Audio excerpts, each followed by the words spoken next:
My name is Angel Marie Kendall and this is my YouTube channel. If you're new to the channel, welcome and thank you so much for watching.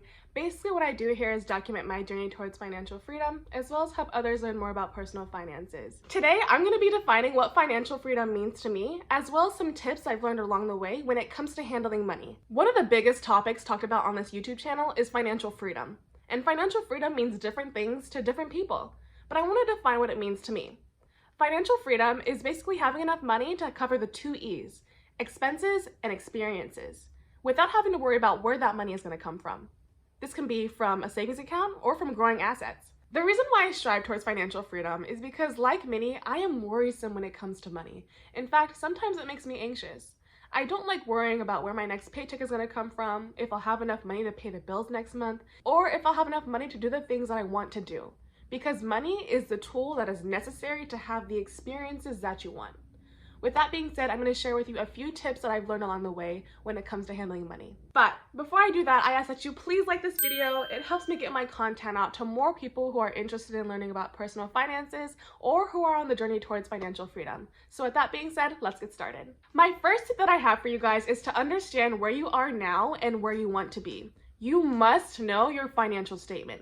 This is your expenses, your income, your investments, your savings, and etc. After this, figure out why you need money. Do you need money to start your business? Do you need money to pay off those loans? Do you need money for your kid's savings account? Once you figure that out, set your goal on what you want your bank account to look like 3 months from now, 6 months from now, a year from now, 5 years from now. What do you want your bank account to look like? After you set your goal, figure out what steps you need to take in order to make that happen. My second tip that I have for you guys is to always pay yourself first. I call this paying your future self. Now, what I mean when I say this is to consistently set money aside for those future expenses. This could be an unexpected bill or a vacation that you may want to take. Set money aside now so that you'll have money for that in the future. So what does paying yourself first look like? Paying yourself first is setting money aside in an investment or savings account before you pay off any expenses. Now you're probably wondering, why would I pay myself first before paying off my expenses? Well, what this does is forces you to limit your expenses and see where you can save money. I recommend you put money aside every time you get a paycheck. You can start with $5, $10, $20. It does not matter how much you start with, as long as you start. And after that, gradually increase the amount that you're contributing. See where you can cut expenses. Thinking about making a big purchase? Well, this is where my third tip comes in. Whenever deciding to make a big purchase, give yourself 24 hours before you make the final decision. And within those 24 hours, I want you to ask yourself these 3 questions. Do you need this item or do you just want it? There's a difference between needs and wants. Yes, you need that food at the grocery store, but you don't need those $300 shoes because you think they'll make you look cool. The second question I'd like you to ask yourself is, what is the real cost of buying this item? Is it taking away money that you need to pay for your electricity bill? Are you gonna have to take out a loan or buy on a credit card and eventually pay those liabilities off? If that's the case, do not buy this item. Americans spend about $18,000 a year on non-essential items. The third and final question that I want you to ask yourself before buying this item is, what do you gain from buying it? If you're looking for the approval of other people by buying this item, that is your sign not to buy it. When I was in high school, I spent hundreds of dollars buying clothes, shoes, and other accessories just to fit in with the other people at school. And those clothes ended up getting donated anyway in a couple of years. Do not spend money trying to impress other people. My fourth tip happens to millions of people, and it can happen unknowingly, and that is lifestyle inflation. Lifestyle inflation is when you make more money, you tend to spend more money. This happened to me.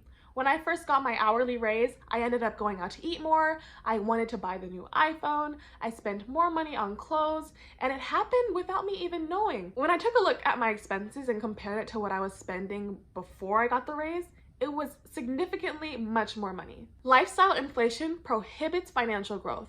The more money you make, the more money you can save. Try to keep your spending the same, if not decrease it once you make more money. My fifth and final tip is one of the most important tips out of this whole video. I can sit here and tell you how to budget. I can sit here and tell you how much money you should save every month. But if you do not have this one thing, you will not succeed in saving money. And that is emotional self-discipline. Emotional self-discipline.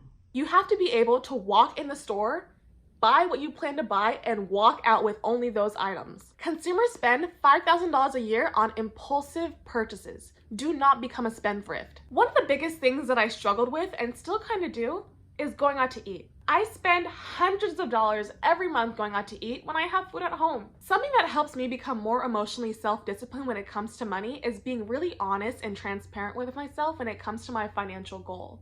Is what I'm buying right now going to help me achieve the goal that I want to have 6 months from now, a year from now, 5 years from now? If it's not, then I don't buy it. So just a quick recap on the 5 tips to know when handling money is: number 1, understand where you are and where you want to be. Number 2, always pay yourself first. And number 3, whenever considering making a big purchase, give yourself 24 hours before making the final decision.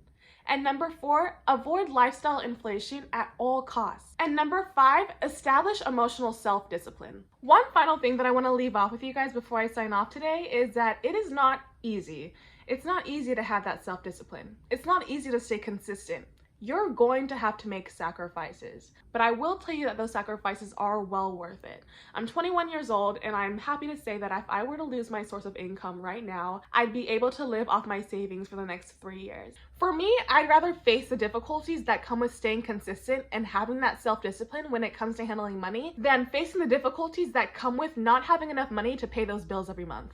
Also, I want to point out that in no way am I a financial advisor. I'm just a girl who's passionate about personal finances, who wants to document her journey along the way, and hopefully it can help others out there. With that being said, I hope you learned something from this video. I post a new video every Thursday, so please subscribe and turn your post notifications on. If you have any questions or maybe some ideas of some content you'd like to see from this channel, please leave a comment below. I'd love to hear what you have to say. As always, I hope you have an amazing day, and I'll see you next week. Bye-bye.